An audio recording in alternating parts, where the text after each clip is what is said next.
The first steam-powered vehicles started appearing in the 17th century, which led to the first steam-powered automobiles capable of human transportation. Over time, inventors began to develop some of the first internal combustion engines by the 19th century. Eventually, by 1826, the first industrially applied internal combustion engine was tested, and by 1876, the first gasoline-fueled four-stroke cycle engine was built in Germany. And by the 1890s, motor cars reached their modern stage of development. The models of that decade were so successful that there has been no fundamental change in the principles of the ordinary automobile engine since then. But using gasoline and diesel emits a lot of carbon and other toxic gases into the atmosphere. Not only is gasoline and diesel bad for the environment, but they're also extracted from fossil fuels that are eventually going to run out. So far, the most prominent solution to this problem comes in the form of electric-powered vehicles. But they too have their limitations when it comes to driving range. Most electric vehicles only offer about half the range when compared to their gasoline-powered counterparts.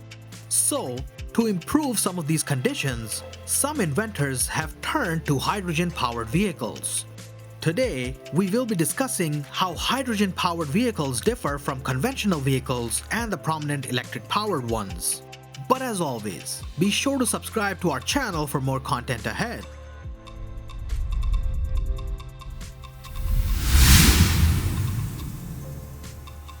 Hydrogen-powered vehicles use hydrogen to power an electric motor, as the name implies.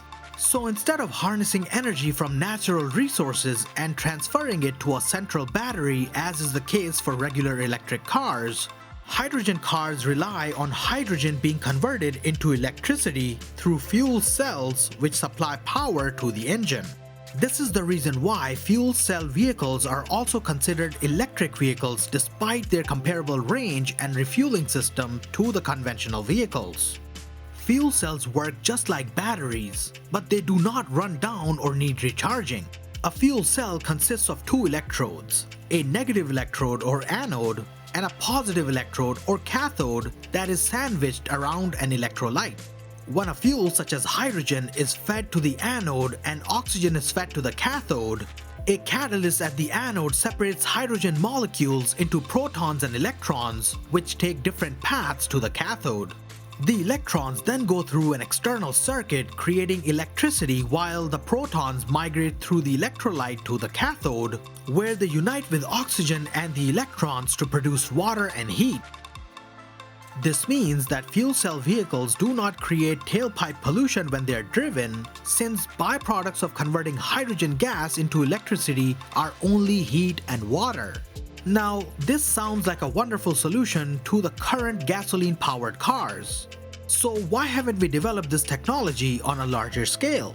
Well, while electric cars powered by hydrogen fuel cells may not produce greenhouse gases such as carbon dioxide, the production of hydrogen itself does. As with coal, producing hydrogen from methane yields an abundance of carbon monoxide, which then turns into carbon dioxide via combustion. However, even when the fuel comes from one of the dirtiest sources of hydrogen, which is methane, fuel cell technology cuts over 30% of greenhouse emissions when compared to their gasoline-powered counterparts.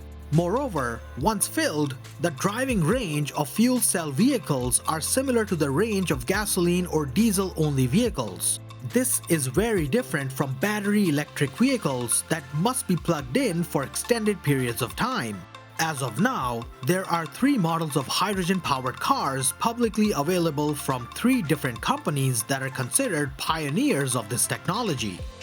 Honda began working on this technology as early as the late 1980s, with Toyota and Hyundai starting in the 1990s. Honda introduced its Clarity FCV in 2008 in the United States. Soon after, in 2015, Toyota released its Toyota Mirai, followed by Hyundai Nexo, which came in the form of an SUV.